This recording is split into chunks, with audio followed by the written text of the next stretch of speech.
घाटी में विधानसभा चुनाव के बीच आतंकी वारदातें भी लगातार जारी हैं, लेकिन सेना भी लगातार एक्शन मोड में है और आतंकी घटनाओं को मुंहतोड़ जवाब देने में जुटी है। बारामूला और किश्तवाड़ में मुठभेड़ के बाद सुरक्षा बल लगातार सर्च ऑपरेशन चला रहे हैं ताकि चुनाव में आतंकियों की नापाक इरादे कामयाब न हो सके।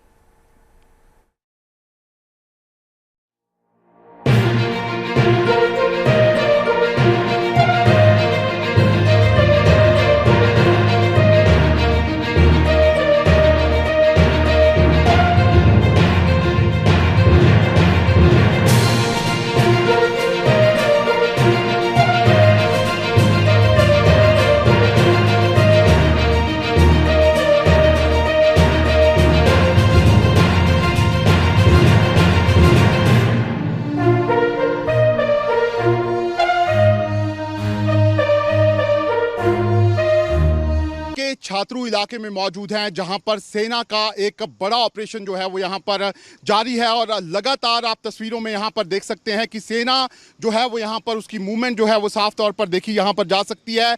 लगातार अगर हम बात करें तो जिस तरीके से यहां पर ये इनकाउंटर शुरू हुआ था उसके बाद से ही सेना ने इस पूरे इलाके को यहां पर घेर लिया था। सेना को जो इनपुट्स मिले थे उसके बाद सेना ने यहां पर आतंकियों की तलाश शुरू की थी, लेकिन जो यहां पर आतंकी थे जिन्होंने यहां पर सरप्राइज यहां पर हमला किया उसमें हमारे सेना के 4 जवान जो हैं वो इंजर्ड हो गए, जिसके बाद हमारे 2 जवान जो हैं वो इस हमले में यहां पर जो है वो शहीद हुए। लेकिन उसके बाद से ही सेना का किस तरीके का ऑपरेशन जो है वो यहाँ पर चल रहा है वो आप ग्राउंड जीरो से यहाँ पर देख सकते हैं। सेना ने इस पूरे जो इलाका है छात्रू का उसको यहाँ पर घेरा हुआ है। चप्पे चप्पे पर यहाँ पर आतंकियों की तलाश जो है वो यहाँ पर की जा रही है।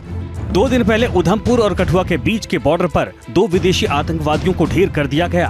उनके पास से M4 गन और AK-47 गन के अलावा भारी मात्रा में हथियार और सामान बरामद हुआ है। यही कारण है कि आतंकी एक जगह से दूसरी जगह छिपने की कोशिश कर रहे हैं।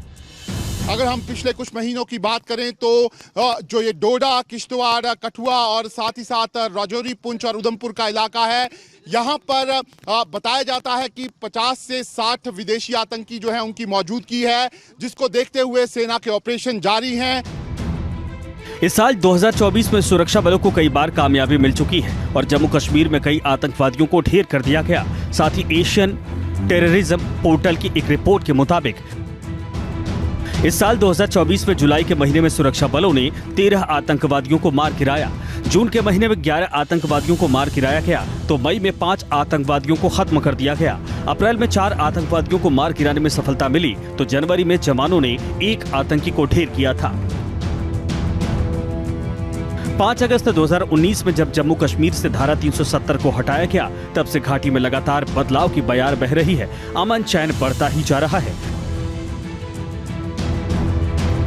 इस साल अप्रैल और मई में हुए लोकसभा चुनाव में जम्मू कश्मीर में करीब 58% वोटिंग हुई थी, जो एक रिकॉर्ड था। और 10 सालों बाद घाटी में विधानसभा चुनाव हो रहे हैं, जिससे आतंकी बौखला गए हैं। आतंकी लगातार हमले कर घाटी में शांति प्रक्रिया में खलल डाल रहे हैं, साथ ही दुनिया को गलत संदेश भी देना चाहते हैं। और यही वजह है कि घाटी में पिछले कुछ दिनों से आतंकवादी घटनाएं बढ़ गई हैं।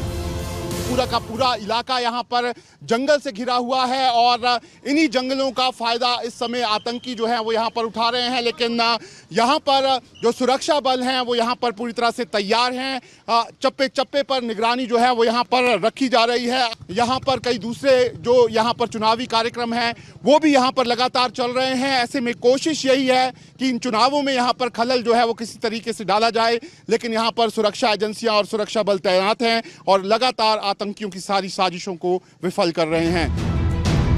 आतंकवादियों और पाकिस्तान में बैठे उनके आकाओं को पता है कि लोकसभा चुनाव के बाद अगर विधानसभा चुनाव भी शांतिपूर्ण तरीके से संपन्न हो गए तो दुनिया को संदेश जाएगा कि घाटी के लोग अमन और शांति चाहते हैं। इससे पाकिस्तान और आतंकी दोनों फिर बेनकाब हो जाएंगे।